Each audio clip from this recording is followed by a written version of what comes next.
Hey class, Prof here. This is going to be a quick podcast this week. Just want you to do a little bit of reflecting on this idea of purpose, and I guess how this all is coming about is last week there was a gentleman, and he was a gentleman that I looked up to quite a bit, maybe more so a few years ago. He's a pastor, and came out that he just lost everything. He admitted to an inappropriate relationship, and he's out. In that world, you're done. You are done, and you will never ever recover. Some people go on and they'll keep being a pastor, whatever it is. But if you follow their career, they never ever achieve that same success. And this gentleman was 72, and this all just came out. And just, this has been a big year where a lot of people have been kind of exposed, I guess would be the term. And we live in a world today where, just social media and stuff. Back when I was a kid, this stuff happened. It happened all the time, but it wouldn't make the newspapers. Today, it makes the news. Like, this guy is at a relatively smaller church in Texas, and it's on the Daily Beast. It's on some of the other USA Today and some of these other ones. It's just incredible. And so I was thinking about this class, you and I, and how this person had discovered their purpose and, had done it well, I would say, had been very successful at doing their purpose. And because of a mistake they made, they're counted out. If you watch the news, like I'm a news junkie, so I catch all this kind of stuff. Robert F. Kennedy Jr., the son of Robert Kennedy, Robert F. Kennedy, who was the brother of John F. Kennedy Jr., or RFK Jr., just last week came out, same kind of thing too. This reporter was interviewing him and was attracted to him, and who knows what the whole story is. He's trying to come out now and kind of say he was the victim. But from what I understand, he has a history of this kind of behavior, and even friends told his wife not to marry him because he's got a history of this. I'm not here to judge anybody, right? We're all capable of making decisions that we would not be very proud of. Okay, so let me just make that clear. I'm not judging anybody. But when I read these kind of stories, what I feel personally is just a sense of sadness, because I really believe that life is about reaching our full and highest potential. I really believe that. My own, I was doing kind of a deep dive on myself this summer, what drives me, JC. And I came to realize that, for better or for worse, I'm driven by two words: growth and evolution, right? Growth that leads to evolution, evolution that leads to growth, right? At the end of my life, I hope to have reached my full and highest potential. That's it. So whatever that is, I'm going to be discovering that over time.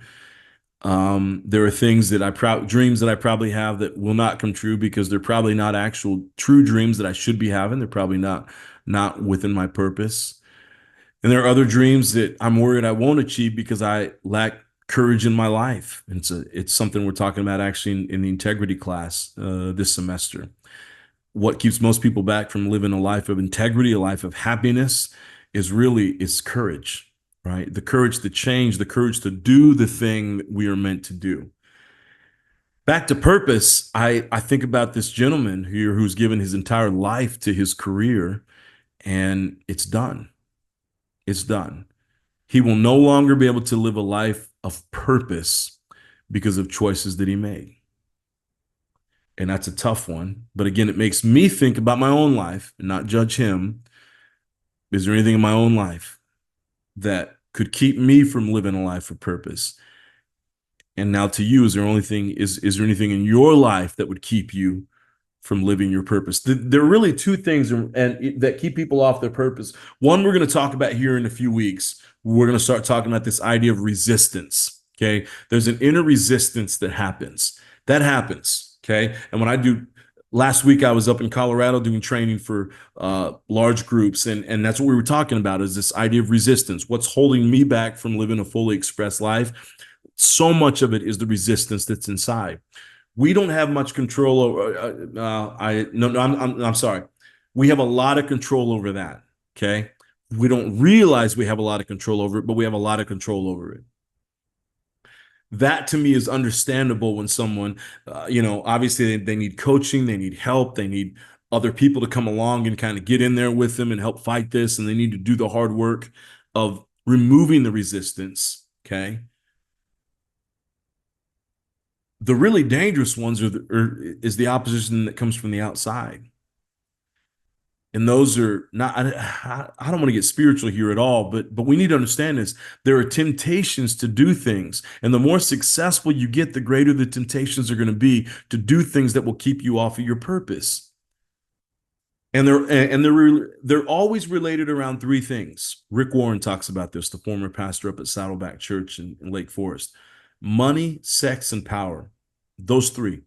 They will take, I mean, think about any scandal you've ever heard of. Maybe some of you have known someone personally who's gone through this. It's one of those three right there. And sometimes for some people, it's all three, right? Money, sex, and power, and it gets them into trouble.